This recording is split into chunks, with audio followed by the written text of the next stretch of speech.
But in the middle of the administrative building, we saw a white male wearing green pants, a black windbreaker, a black ball cap come into this building with a handgun. He was previously here. Training to respond to an active shooter, active violence situation in the schools and businesses and hospitals in our area. Is communication within the team and within the outside world. That way, if I see an individual with a gun and I don't tell the other team members that that's what we have, it could change drastically, because they don't know that this individual has a gun, but I've seen the gun, I know it. So it's up to me to let the rest of my team know that, so that we can change how we react. Our guys to be able to train to effectively go to any of those locations. Step away from the chair. And the threat. Come over. You need to call an ambulance for him. Stand up, threat! Eric. Move away from the gun, sir. Don't get too close to me. With this, that they can use this in any situation. If it's serving a search warrant in a house, if it's going to an alarm call, that they can use these movements as a team on any situation they might go to make sure they take care of themselves and that they survive whatever that may be. Clear left. Tighten back up, tighten back up. Clear here. Take the hallway. Stand back. My name is Michael McComas. Mike, welcome to the catwalk. We're about to make a trip across the New River Gorge Bridge on the catwalk underneath the bridge itself.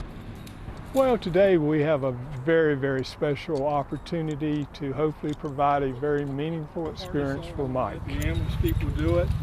I was involved in an accident which I tried to miss some deer and rolled my truck over. Then broke my neck, and that's what left me a paraplegic. It should go right there. And what we're going to try to do is take him out in a wheelchair, and there'll be a lot of rigging, moving slow, and all to make this happen. You okay? If I can do it being a quadriplegic, most anyone else should be able to do this. If he enjoys today, we're going to have him come back Bridge Day. And as all of you people in New River Country Land know, we do a high line off the bridge, and we are going to set Mike in his wheelchair in the high line and slide him off. Medic 20 Central, Medic 65, Medic 69. I need you to respond to Mount Hope for a possible stadium collapse further en route. We were asked to participate in a mass casualty drill with Bar H Hospital. Transported about 12 patients, multiple injuries from open fractures to seizures to just everything that you possibly think of. And, worked really well. It's a great opportunity for us to get a chance to work with the community, work with hospitals in the community. At this time, I'm ventilating the patient. Now, resume compressions. But when there is a combined multiple injuries, we all get together with trauma surgeons, the emergency physicians, and orthopedic surgeons to treat the patient as a whole. One quick chest X-ray. A mock disaster helps, and sort of, shows us some of the things we might be lacking. However, you're never completely sure of what's going to happen. This one was specific to thinking about the Boy Scouts and the Jamboree. We know that they say be prepared. That's the motto, and that's what we want to be. But practice makes perfect. Practice makes perfect. By these drills, such as the one today, the repetition and the familiarity breeds perfection. And that's what we're looking for.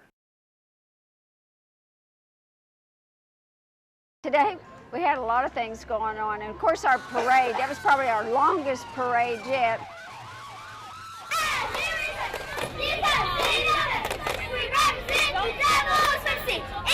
Oh, it brings everybody together. I've seen family reunions here, class reunions here.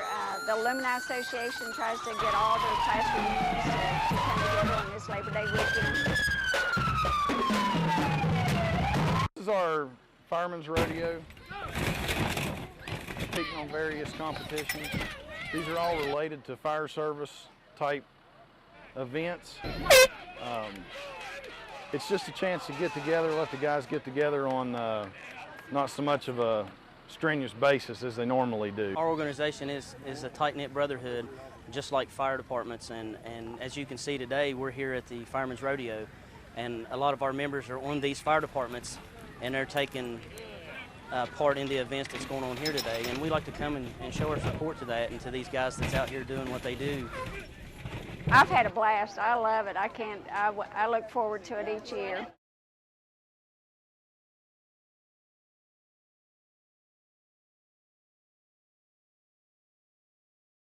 Thank you, ma'am. You're welcome.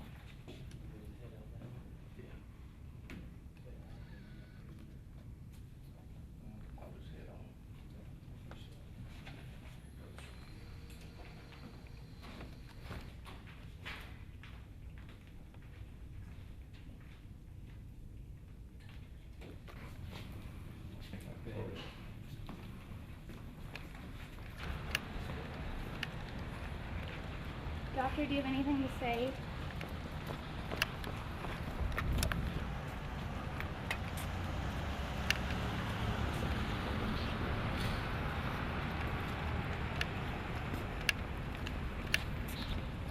Doctor, what are you getting accused of?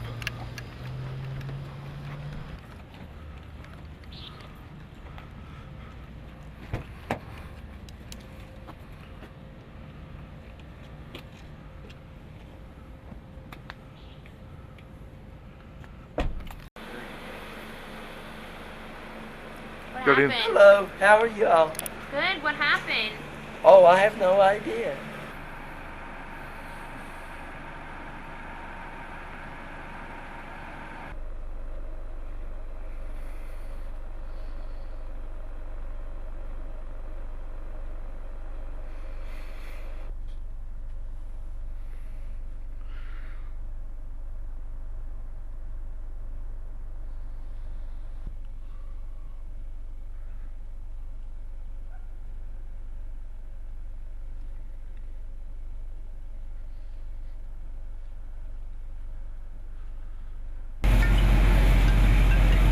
Hello.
I know they usually have a lot of dogs. I think it's this one, or maybe it's this one here. One of the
Pass along.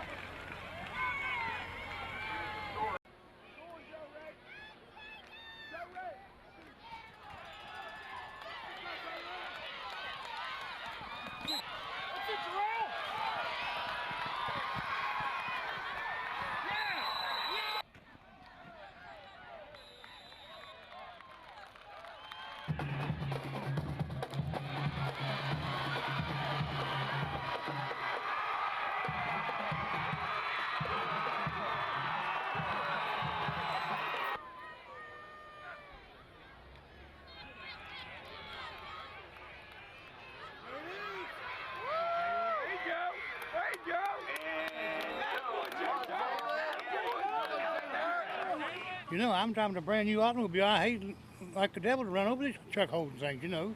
That's what longtime Oak Hill resident David Scarborough has to say about the intersection of Main Street and Gatewood Road. And local business owner Jim Ayers agrees. He owns a bar right on the intersection. And it's overdue to be done. Like I said, I've addressed it with the city and the state, and nothing's been fixed yet. According to both city and state officials, the problem has been diagnosed. The potholes and uneven pavement come from a drainage problem. The water deteriorates the asphalt on the state-owned roads. The Division of Highways says they're aware of the issue and have done some investigation. They met with the city and surveyed the intersection. The DOH is in the design process, but they do not have funds allocated right now. City officials say they work well with the state, but it's been almost a year since they met about the issue. I expected it to happen this last summer, and it didn't, so I don't know. I don't know what the holdup is. Residents say regardless of who's responsible, they're tired of a temporary fix to a permanent problem. I'm not blaming anybody really, but it needs to be fixed. That's just the bottom line. It needs to be fixed. We joke sometime that a little car could be disappear when that hole gets so big.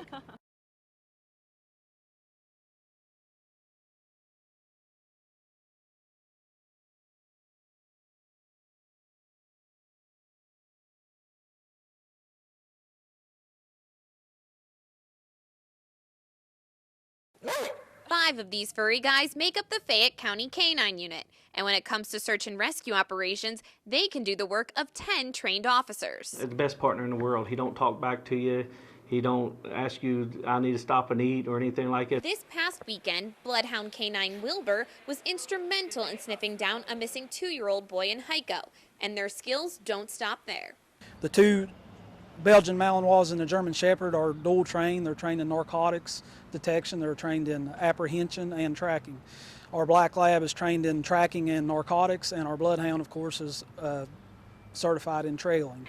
Morris has had his canine Herc since he was a puppy and says he can't imagine the job without him. It's a lot of responsibility. He becomes part of your family, and it's probably the most rewarding job in law enforcement, in my opinion. These guys may look like your average house dog, but they have a job to do. Their number one job as a canine is to protect their handler. That's the number one thing. Make sure that a handler goes home safe. In Fayette County, Caroline Bach, WVVA News. People don't understand. I mean, cheerleading is a sport, and that's their moment to shine. You know, other sports, you've got an entire game. These kids have 2 minutes and 30 seconds to prove themselves on the floor. Tumbling, stunts, jumps, cheers, dance, I mean, all of the above. They might be a little scared. You have to stop and think. Some of these girls come from very small gyms that they don't get to compete on the big floor. That some of them is their very first time they've ever seen a place this big. So I'm sure they're a little intimidated, and I'm sure the crowd's going to be right with them. And, you know, we just try to make it as exciting as it can be for them. Since I've been out here, I've been telling all the girls, don't be nervous, but when you get out there on the floor a lot, you'll get used to it. It's just something new for the girls to learn. It was pretty exciting. I was was actually more nervous whenever we came off than I was going on. My team performs, and I believe Angela's the same way. We make the facials, and we kind of perform for them, and they perform for us, and I think it works. We do it naturally, but it all comes together, and it helps them out a little bit. And we're hoping it just keeps growing here because we love coming here, and we love the coaches. They're just phenomenal to get along with, and I mean, it's just a fun event for everybody today. We really enjoy being here.